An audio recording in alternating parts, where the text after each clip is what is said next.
So that just happened. Hey, what's up, guys? So, I got rear-ended this morning. I was on my way to the gym in stop-and-go traffic where next thing I know, bam, I got hit from behind. It turns out there was a girl 2 cars back who slammed on her brakes and wound up actually hitting the car behind me, who then got shoved into me. Oh! Now, luckily everybody was okay. We were all able to get out and exchange information and whatnot. And on my car, there's minimal damage. The back bumper is scratched up and stuff, and so it's definitely going to need some work. The car behind me actually took the brunt of the impact. Both the front and the rear of the vehicle were pretty heavily damaged. And then for the red car in the back that caused the accident, there wasn't actually much damage there.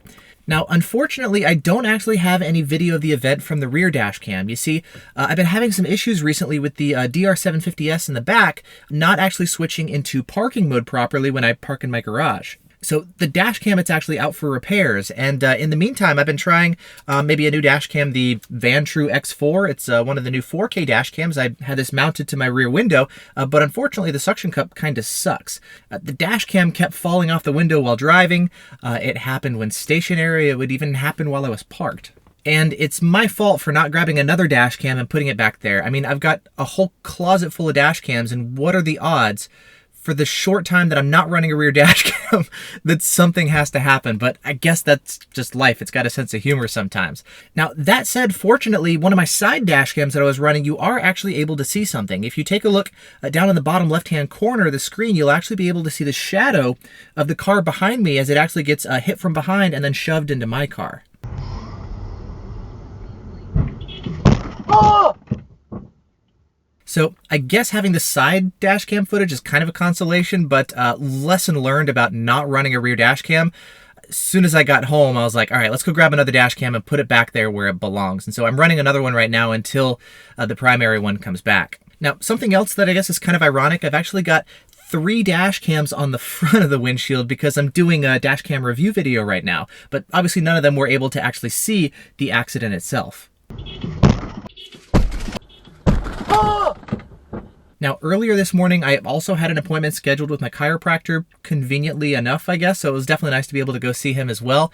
And after this, I've got the dash cam in my rear window now, and I definitely want to put one onto my wife's vehicle, because in her car, I've only been running a front dash cam. So I guess lesson learned about the importance of having dash cams in your car, of course, being able to see it in the front, and then also getting a rear one. If you're looking for recommendations on a dash cam, I've got a link in the video description to my favorite ones that I've tested at different price points, different feature sets and stuff. So definitely go take a look there.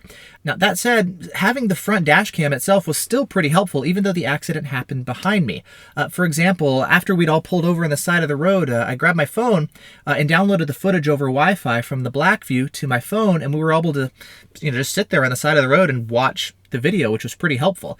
Additionally, the girl who caused the accident, she had an iPhone as well, so I was able to just airdrop the video file directly to her phone while we were waiting for the police. So now she's got a copy of it for her insurance as well. So the Wi-Fi functionality, I'm definitely finding it helpful as well. It's not something I would be able to do, like I didn't have my computer with me. I couldn't just pop it into the computer. So I think the Wi-Fi was a pretty helpful feature. But anyway, yeah, I guess at this point now we're just going to go through the process of insurance. About to go head out here shortly and get an estimate for the damage in my car. Hopefully it's not too bad. Behind the bumper, I've got the rear antennas mounted for the rear radar detectors. Hopefully those are okay back there too. Yeah, I'm honestly kind of bummed out that I didn't have the rear dash cam running. I was actually pretty pissed off about it this morning, but at this point, lesson learned. Got another one up there, and we'll just kind of move on. So anyway, let's get the car repaired. Everything's still drivable, and I guess most importantly, everybody's still okay and whatnot. So I'm really happy for that, to be honest. But anyway, interesting events for this morning. And anyway, back to it. Got another dash cam to work on. I'm reviewing the VFO A119 V3, which is my favorite budget dash cam, front only.